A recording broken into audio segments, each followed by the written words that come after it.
Delray is right. Forbes called me one of the top crowdfunding and Jobs Act experts. And let me get this little clicker to work here. Inc. magazine called me one of the top 19 crowdfunding experts that all startups need to know. And VentureBeat called me one of the top 30 influential leaders in the crowdfunding industry. And after all of these things came out, the first question I had was, are there 30 people in the crowdfunding industry? I have no idea. So the bottom line is, this is me. I am a Jobs Act and crowdfunding attorney, which basically, when Forbes called me the only one, I mean, one of the top in the country, I really was the only one in the country at the time. Now, almost every major law firm now has developed a practice in this area, because for 4 years I've been talking about this, writing about this, and people thought I was clinically insane for the first 3 years. And now that the law is actually out there and working, people are going to it in droves. Little quick history, 27 years as a practicing attorney. I like to call myself the LIS. I'm usually the lawyer in sweatpants. Today I'm wearing my lawyer costume, but if you see me most of the time, I'm probably the least lawyer-like lawyer you'll ever see. I am a columnist for Entrepreneur Magazine. I write their crowdfunding and Jobs Act column. And like Delray said, just about every major media has had me in them for some reason. Not because I have a face for radio, but I will talk to anybody. And I like to spread the word about these laws and let people know how great they are.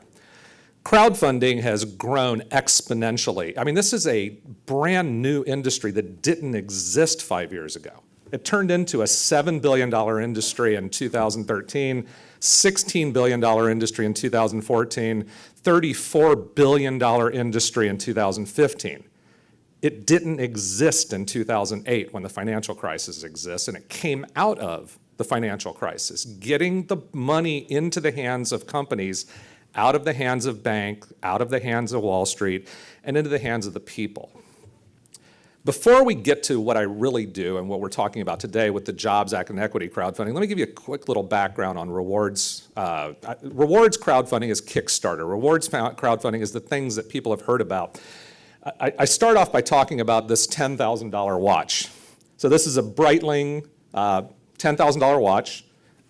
Mine costs like 10 bucks. I got it at the MARTA stop over here when I got off the thing from a guy in a suitcase. That's a $10 million watch. This is the Pebble watch. This is what broke the crowdfunding industry wide open. A bunch of inventors decided they were going to come up with a watch that would sync with your iPhone, sync with your computer, sync with all of your electronic devices. It was the first smartwatch. They went out and they said, we need to raise $100,000 to make something that doesn't exist yet. We're going to create this, and in 6 months, if you give us $150, we'll send you a watch that we haven't even made yet. Now, if I said that to my grandmother, she would hit me with her cane, because who does this? But back in 2009, 2010, this was brand new. They raised $10 million from 68,000 people who understood what they were doing, and all of a sudden, everyone's eyes open. The Wall Street Journal is writing about it. The New York Times is writing about it, and everyone comes to me and says, what is this? And that's how I ended up in all this major media. So you have two different kinds of crowdfunding. You have rewards crowdfunding, which is things like Kickstarter, GoFundMe, and Indiegogo. And then you have equity crowdfunding, which we'll talk about in a minute. Rewards crowdfunding, basically, you're not giving away any part of your company. You're taking money from donors. They call them donors. They donate money to you. You give them something in return, maybe a t-shirt, maybe a mention on your Facebook page, maybe a product that you're creating, maybe a credit in a movie that you're making. But they don't own any part of your company. The company and the individual who are raising the money get to keep all of the money. It's all theirs. You're not sharing the profits with them. It's a phenomenal way for someone, especially with a product, to test the market, to see if they have something people are interested in, to refine what they're doing, and to raise some money without giving away a single piece of your company. Now, equity crowdfunding is something that's relatively new. Here, investors actually do the same thing. They go on a website, they watch a video, they see all the information, but they actually receive stock or equity in your company. You're selling it just like you would sell stock or equity in a private placement, except you're doing it online. And of course, investors share in the profits of your company. So let's talk about equity crowdfunding. I'm going to give you a success story. This is the biggest success story in equity crowdfunding to date, internationally, anywhere. It's a company called BrewDog. BrewDog has raised to date, through crowdfunding, equity crowdfunding, where they sold shares in their company online in the UK, more than 26 million pounds, over $35 million, from 46,000 individual investors who average a minimum of a 95-pound investment in their company for 2 shares of this company. What have they done? They've built this monstrous brewery. They're now the largest craft brewer in the UK, probably in Europe at this point. They've opened 44 brew pubs, all of which across the world. They're in Hong Kong, Tokyo, Sao Paulo, as well as in the UK, all of which are profitable. They now employ over 650 people internationally. This all started with crowdfunding. They're the top-selling craft beer, the fastest-growing food and drink company in the UK 4 years in a row. Solidly profitable every single year since they started. And it all went not because they borrowed money from the bank, not because they got investors from institutions, not friends and family money. It all came from individual investors online. They're coming to America. They're going to test the Jobs Act. They're going to do a Regulation A+ offering. It's with the SEC right now. I know that because I filed it. They're going to be on bankroll. They're building this brewery in Columbus, Ohio. They're going to try to take over the craft beer market here in the United States, just like they did in the UK. The interesting thing about this is, BrewDog, that's a picture on the right that was taken about 2 months ago. They're building the brewery already. They don't need the money. They're paying cash to build their own brewery here from their UK profits. But they're doing it here because A, why not raise the money? Why not bring in more money and open more brew pubs and employ more people across the country? But also, think about it. They have 46,000 brand ambassadors in the UK. 46,000 people who are out there holding up pictures of their beer on Facebook and Twitter and going to their pubs and telling their friends that they invested in this company. They've never paid a dime for advertising. Not a dime. All of it came through spreading viral messages through Facebook, through Twitter, and through media coverage. These guys are in the media 2 to 3 times a day in Europe because of the publicity stunts and things they do. You're going to be seeing a lot about them here because they're going to be doing a lot of the same kind of stuff. So let's talk about the Jobs Act. First part of this I want to talk about is Title II. Title II of the Jobs Act is what I call accredited investor crowdfunding. Basically, these are private placements. These are the things you guys, some of you are involved in them right now, some of you have done them in the past. The difference is you do it online. You show a video, you have all your documents online in a deal room, people actually invest online.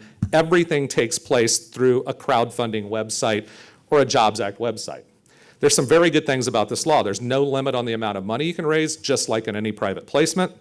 You can advertise online. You can generally solicit people through general solicitation, social media, advertising. It's the most affordable of all the Jobs Act provisions to use. Now, there are some downsides. You're limited to accredited investors. You can only go to folks that meet the standard of an accredited investor, just like you would if you're in a regular private placement. There are some additional legal requirements if you do it online over a regular private placement. And as we all know, one of the reasons we're all here is it's hard to access private money and investments. One of the reasons that I agreed to join Delray and First Look is these types of meetings for private placements, whether they are done through traditional means where you're in the room and you hand somebody their PPM and you have them sign the documents and you keep it all secret, or whether you do it online where you're showing it to people and you're doing videos and it's all done online, you still need relationships. You still need to talk to people. Accredited investors aren't going, wow, I'm really impressed with this offering. Let me wire you $250,000. It doesn't happen. They still want to talk to you. They still want to meet you. They still want to sit down with you. They need that interaction. And that's why these types of meetings, the road shows, the things that you did for private placement, apply just as much to this online method with accredited investors. And that's why I'm here and part of First Look. Now, it's going to be a little different with some of the other parts of crowdfunding where we'll talk about that when we get to them. By the way, new numbers that just came out from the SEC last week. Since this part of the Jobs Act went into effect, there has been $50 billion that have gone through 506C offerings. Now, that's a fraction of what's gone through the regular private placement world, but that's a hefty amount of money in 2.5 years. So this is working. It works, but you have to do it right. Here's some secrets to it. And I'm going to give you 3 or 4 of these because I sort of touched on this. The relationships are very important. But for these things to work, what we've seen over the last 3 years is just throwing this up online and saying, hey, accredited investors, come here and invest in this. It doesn't work. There's no magic that happens. First thing that I tell people is try to engage a lead investor. Find that one person who's sort of a point man that people will follow. The success rate, if you can engage a lead investor on one of these online, is phenomenal. Because when you see a name, a real name or a real lead investor that comes in, people follow them automatically. And so it can magically grow your money. But as I said, accredited investors are very hesitant to do this online. And so it still requires the contact. It still requires you to sit down with someone, meet with them, talk to them on the phone, and sell them on your investment. They want to see you, they want to hear you, they want to feel you, they want to touch you. That's why all of you are here presenting or listening, because that's how you sell these investments. When you're asking somebody to write a big check, they want to see you, touch you, feel you, know what your product is. They want to see the demo. They want to see it in person. It's a little different with some parts of the online stuff we're going to talk about. But for these deals particularly, you really have to have that contact. That's why we're doing these, and that's why we're going to expand across the country doing these with First Look. So let's talk about another part of the Jobs Act called Title III. Title III is what the Jobs Act was all about in the media. This was basically startups are going to be able to go online and do something just like Kickstarter and raise up to $1 million selling equity in their company. It's going to be the magic cure for startups needing money now that the banks won't lend them anything. So Title III was passed along with the rest of the Jobs Act in April of 2012. The law actually said this law needs to go into effect. The SEC has to put rules into effect for this to happen by the first day of 2013. The SEC passed the rules to actually make this happen in October of 2015. Now, I think if any of us had a law, federal law that applied to us and said, hey, if you don't do something by a certain date and we didn't do it and we waited 3.5 years to do it, we'd probably be in federal prison. The SEC said, we'll get to it when we do. Whenever we want to, we'll make it happen. October 2015, they passed the rules, and this law will actually finally go into effect May 16th, in about 3 weeks. People are going to actually be able to use this law for the first time. So what does this law do? A company can raise up to $1 million on something brand new called a funding portal. This is created by this law. It's a regulated, FINRA-regulated, SEC-regulated funding portal. You have to register. You basically become a mini broker-dealer. FINRA is going to come in and look at your books. FINRA is going to come in and make sure your records are in place, but you have to be a funding portal. You cannot do this on your own website. You cannot do this on Kickstarter or any of the reward sites. You have to go to a registered funding portal. But you can sell stock to anyone, not just accredited investors. You can sell to Joe the plumber. You can sell to anyone who wants to invest in your company. There is no limitation whatsoever on who can invest. There's no state-by-state blue sky law compliance. So you don't have to go to 50 different state regulators, get their permission, get their consent, and make sure that they say it's okay to sell in their state. All you do is you go on a funding portal, you put it up there, and you have no state-by-state blue sky law compliance, which saves millions of dollars in legal and compliance fees. There's no requirement of audited financials. Some people thought when this law was presented that you're going to have 2 years of audited financials to do this. The SEC said no. If it's the first time you're doing it, you don't have to have them. Now, this complicated formula, which I haven't even bothered to try and memorize, is how investors are limited. What the SEC said was, if we're going to let people do this, we want to protect the little guy. We want to make sure grandma doesn't take her nest egg and give it to some company that's just a startup because of the inherent nature that startups are risky. So they created this formula that if you make a certain amount of money and your net worth and you kind of figure it out, it's got a lot of ifs, ands, or buts in it. But basically it comes down to you can invest up to 5% of your income or net worth or $2,000. Anybody can do that. So there's limitations, which is good to protect investors in what inherently are going to be risky investments. Now there's some big problems with this. I like putting up my Ruh-Roh picture of Scooby-Doo when I talk about the problems with this law because it sounds like a great law. There's a huge problem with the way this law is written, and that is the thing that makes crowdfunding work, the thing that made BrewDog be able to get 46,000 investors and let the Pebble Watch get 68,000 people giving them money was social media, was Twitter, was Facebook, was viral videos, spreading the word.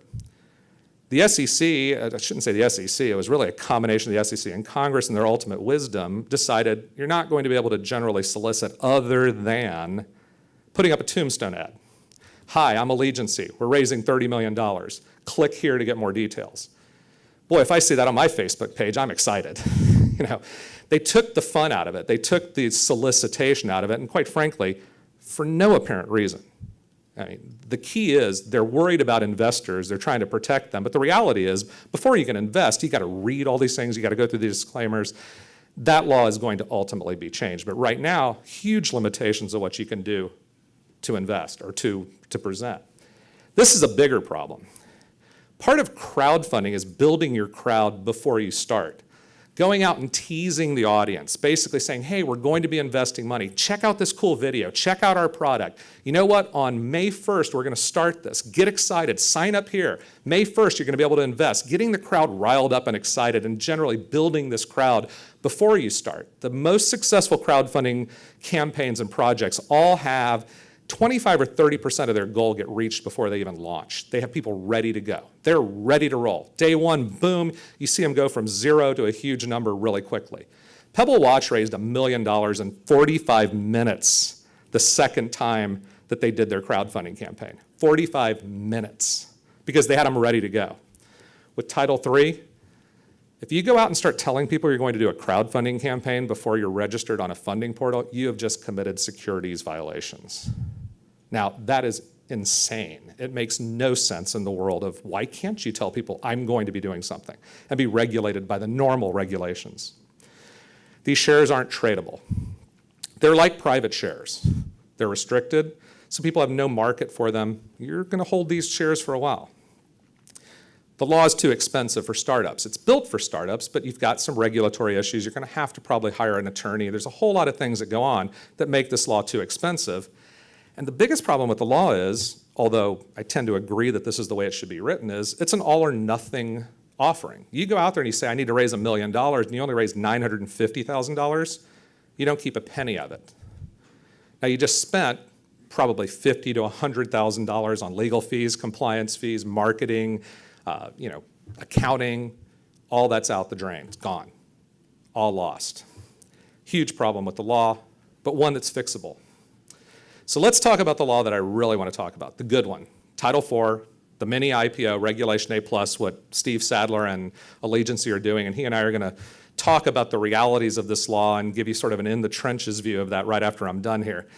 Let me give you a little history. This is not a new law. Regulation A existed for years and years and years. Regulation A was a law that lets you go out and raise $5 million rather, in basically an IPO. You could go to general public and raise the money, didn't have to go to accredited investors, but you had to comply with every state's blue sky law.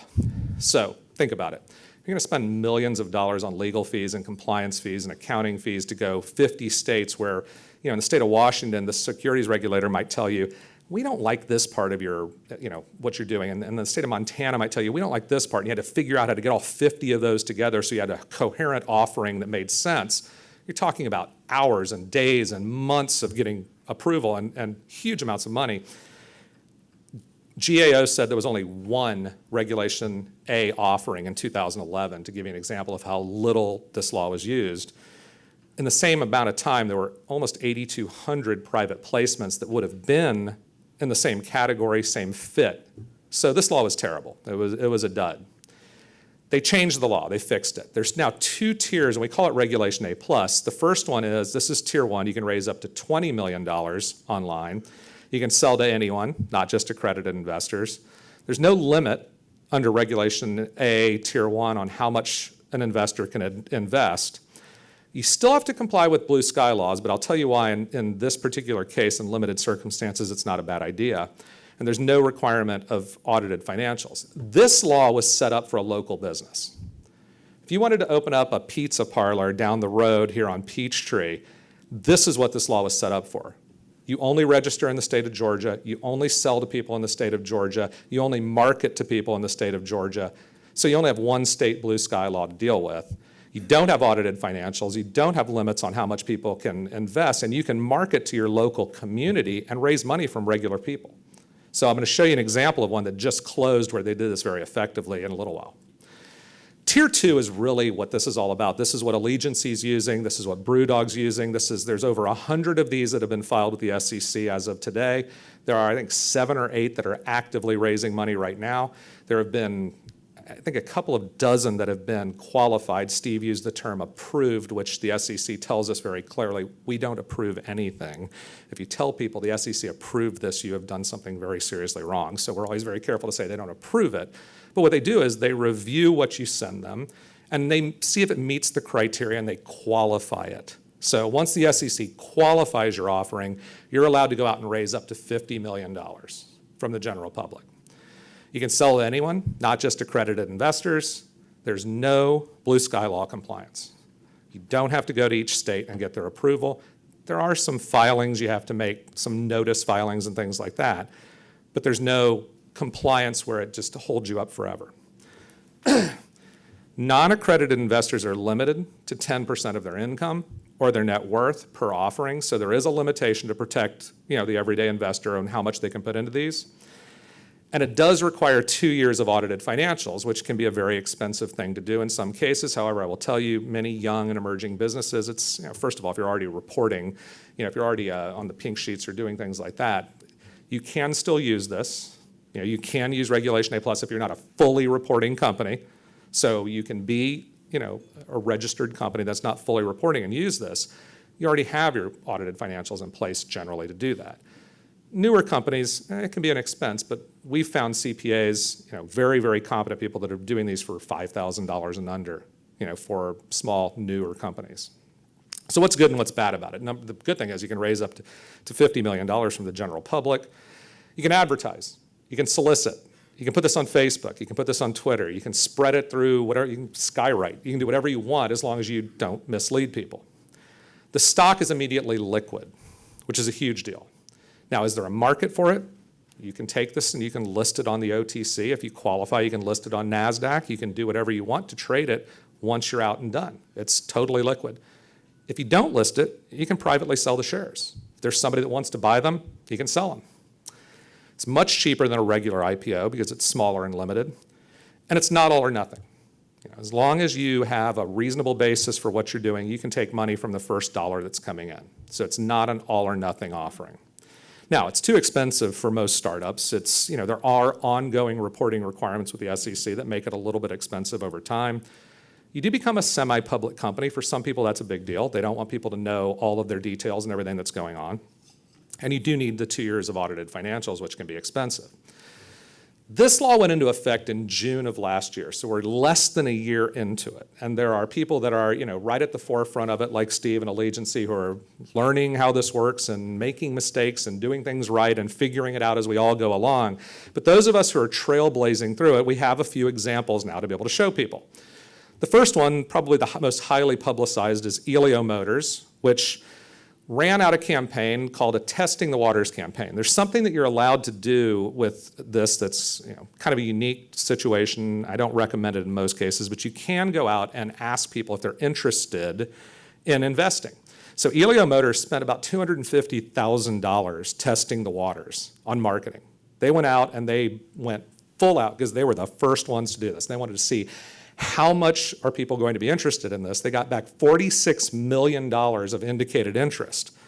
Wow. They almost hit the limit. That was great. Spent a lot of money getting there. Then they had to wait 6 months for the SEC to qualify their offering. In their SEC filing, they said, we really want to raise $25 million. Now, the reality is they raised $17 million.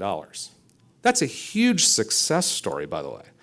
First people to ever use this law raised $17 million from the general public. The problem is, if they had spent that $250,000 maybe marketing the offering rather than doing this thing 6 months before and letting the leads get cold, maybe they would have raised double that. Who knows? So it's an interesting thing to look at, and that's part of what you need to really think through when you're doing these. This one's live right now, VirtuX Omni. Virtual reality system, really cool stuff. They did a Testing the Waters campaign also, $30 million of indicated interest. all right? Again, it's really easy to get somebody to say, yeah, I'd love to invest in your business. I'm going to give you X number of dollars. But when it comes to them filling out the paperwork and wiring the money, it's a totally different story. Their goal is $10 million to date, and they've really, in very, very early stages of this, they've raised, I think as of this morning, $4.6 million. So again, it shows this works, but that testing the waters thing just really, think about it. Do you really want to be out there being the guy who says, well, I only raised 1/7 of what I thought I was going to raise? The reality is, on Bankroll, we've done one testing the waters campaign, and we don't publish the numbers because I know they're not real. I know they're not realistic, and I don't want people to have unrealistic expectations of what's going to happen. Here's a failure story, all right? Let me show you this is a big failure of the Regulation A+ world, and I'm going to tell you why. It's a company called Sun Dental. Now, Sun Dental is actually a very strong company. They do very well. Florida-based digital dental company. They do all kinds of different things involving dental practices. Very, very good company. $20 million in revenues. They did a horrible Regulation A+ offering for several reasons. Number one, their video was almost unwatchable. They had this video that was literally, I couldn't watch the whole thing. It was just very, very poorly done. Video is very important to grab people in the general public. They're going to watch a minute to a minute and a half. If you're not grabbing their attention, if you're not doing, you got me excited about USA and wanting to help, you got to do that. You have to get something that grabs them. If you can't grab them, you're not going to make any money. They marketed to the wrong audience. One of the things Steve and I are going to talk about when we talk in a few minutes here is some of these Regulation A+ offerings are not for the general public, okay? The average Joe probably doesn't care about what Sun Dental does. And it's really hard to explain to them why they should invest a small amount of money in that company. On the other hand, their business would have been perfect for a broker-dealer network. Running this thing out there through a syndicate, going to people that are not necessarily accredited investors, but that are investors that invest normally, it would have been a good deal for them. They needed to raise $5 million as a minimum because they put a minimum on their offering. You don't have to, but they did. They also said, we got to get $10,000 a person, all right? Now, when you go to an average Joe out on the street and say your minimum investment is $10,000, what are the odds when you have a confusing product, when you have a video that people can't watch, that anyone's going to write you a check for $10,000? Different story if you're going through a broker-dealer network. And you have people going to their investors, explaining them, look, we looked at this, we vetted this, telling them the story, totally different story. They just did this totally wrong. They raised, I don't know the exact number, I've been told different numbers, but they ended up having to shut down their offering because they weren't coming close to meeting their minimum, and they just pulled it. Tons of lessons to be learned from this. Now, let me show you one of the Tier 1 offerings that just closed about 4 or 5 days ago. That is a weird-looking building that's going to be built in Portland, Oregon. This is the ad from a website for a Tier 1, in other words, local business, only in Oregon, maxed out at $20 million, but they only wanted to raise $750,000 to build this commercial office building. It's a company called Guerrilla Development. So they literally put up this thing online and said, hey, own a piece of your own neighborhood. We're building this here. We're going to rent it out, and we're going to give you an 8% return, $3,000 minimum investment. It's the perfect use of that local version. It's the pizza parlor out here on Peachtree. They did the exact same thing. They raised $750,000 plus in a very, very short period of time from local people. It shows that Tier 1 can work on a local level. So that's the end. Steve and I are going to come up here and sit down and talk a little bit more about how the guts of this thing really works and some of the ugly parts of it, some of the good parts of it. But I wanted people to have, if you need to reach me, the best way to reach me is by email. I'm also on Twitter. Really appreciate you guys taking the time to listen to me. Thank you, Delray, for having me here.